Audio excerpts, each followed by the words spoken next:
Howdy peeps, and welcome back to the channel. Today I've got something that might appeal to some of you to talk about. Excuse the hanging light shade.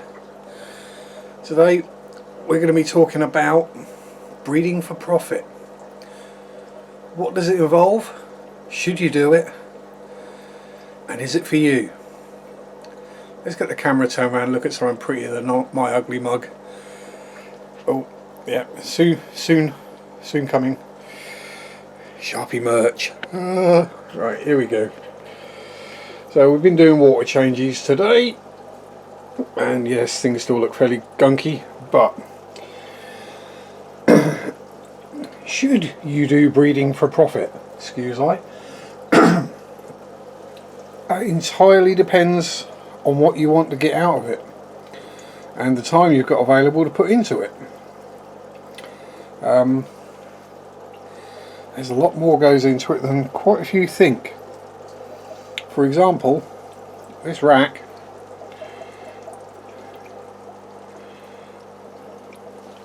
right here. Oh, let's get the camera in the right areas. Yes, that one's having a bit of a bacterial bloom at the moment. Oh, yeah, and that one. All these tanks basically are my bristle noses that I do breed for profit. This is 2 pairs worth. So yes, if you're thinking of breeding for profit, you're going to need an awful lot of tanks, and an awful lot of tanks takes an awful lot of maintenance. So and they also cost money to run, and with the current cost of living increases going on, that's definitely something worth paying attention to. Now, when it comes to breeding for profit, yeah, okay, fair enough. I understand that, Sharpie. It's going to take some work, it's going to take some more tanks, blah blah blah blah blah. What should I breed? What are good fish to breed to make money from? Well, not common live bearers. Things like guppies, mollies, platies, while they are, yes, super easy to breed. We'll have a wander around a couple of other tanks while we're waffling. Right, as I say, the live bearers are super easy, but especially in the UK, you'll be lucky to get a fish store, fish shop, whichever you want to call it, that will actually take them. You know, escapee.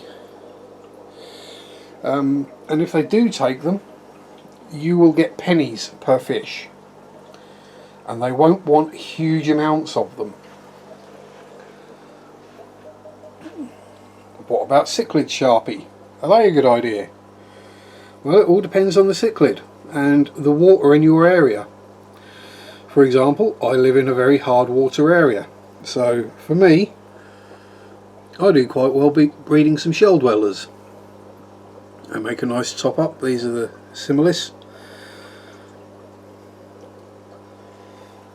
Easy to breed, easy to look after, blah blah blah. Don't produce too many babies. You can keep on top of it. But obviously my biggest sellers are the bristly noses, so we'll go back to them for a moment. Now, an adult pair of bristle noses, much like you just saw with Spotty, the common, down here,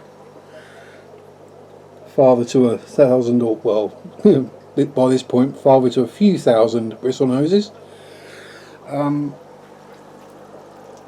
An adult size spawn of bristle noses is 150 fish.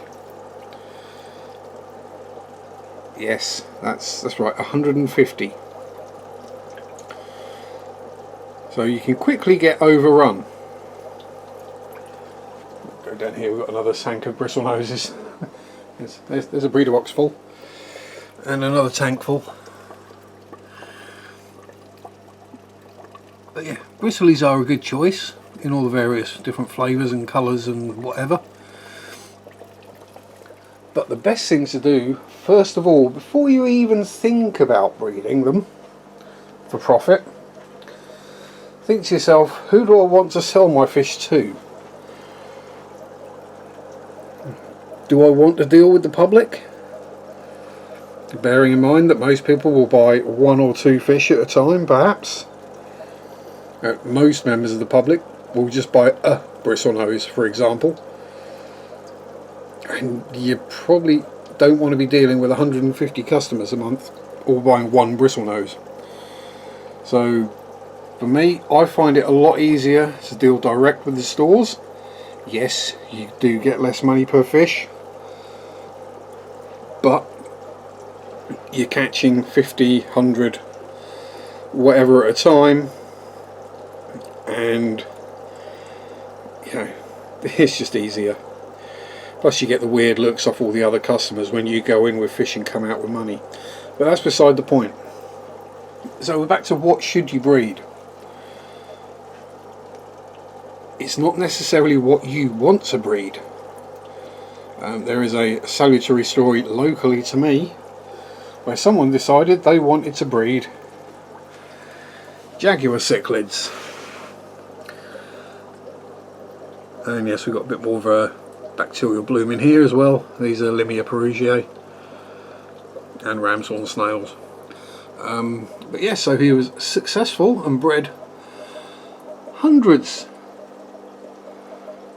of jaguar cichlids, only to find out they're too big. Most people don't have tanks that can hold them, and if they do, they'll only want 1 or 2, and he's producing hundreds. So he's stuck with them. So basically he's going to have to cull them very hard every month. So find out what sells in your local area. Find out which of your local fish stores would be prepared to buy fish. They might not do it the first time. First couple of times you might just get store credit. Once they know your fish are good, then you might start getting money for it. Now obviously this all depends on various local bylaws and the shops themselves, but that's the most important thing. Breed what the shop can sell, or breed what your customers want if you're selling to the public. The other thing to bear in mind is when you're dealing with the public are awkward. I work in retail. I'd rather not deal with them if I could help it outside of work. So that's another good reason to avoid selling direct to public. What other things can we waffle on about here? So put things together. First of all, like, comment, subscribe. That's always good. Yeah, figure out if you've got the time, the space and the inclination to do all the work required. 2, figure out whether you can actually sell the things that you breed. 3, find out what people actually want. The thing is, as I said, something like a guppy, there's no point breeding a bloody blah blah blah blah blah whatever flavour posh guppy. A shop will buy it as a muck guppy. They will pay the same for a standard muck guppy as they will some poncy thing with 18 names on it. Typically around about 10 pence or 10 cents, that kind of thing. So yeah, really not worth it. Yeah, look at those kind of things, then work it out. Don't forget they take a while to grow as well. So you're going to have multiple tanks for multiple batches, because the first lot won't be ready to sell by the time the second lot are around. It usually takes 3 to 4 months to grow something big enough for a store to take it. Certainly with the slower growing flavours of fish like bristlenoses. shrimp are a good one. If shrimp are popular in your local area, and again, it's breeding the right kind of shrimp. It's all very well trying to breed some super high level cherry shrimp, but it will still sell for the same price as a standard cherry shrimp to a store. And if you live in really soft water, you're going to want to breed Caridina. If you live in a hard water area, you're going to want to breed Nea Caridina. There's a lot to think about before you do even start wondering whether you should, or before you start actually doing it. Now, if you've got any questions, because I've probably just waffled around and not really said anything much of any sense, got any questions, comments, stick them down below in the doobly-doo. I do actually read all the comments and try to reply to all of them as well if I can. But there we go. As I said earlier, don't forget like, comment, subscribe, all that good stuff, notification bell. Memberships are open if you're feeling super generous, or just want to be a Zach friend, because that is the bestest cat ever. Was. But anyway, thank you very much for watching. Enjoy your hobby, however you do it, whatever you do. Peace out. Have fun. And rock on. Bye bye.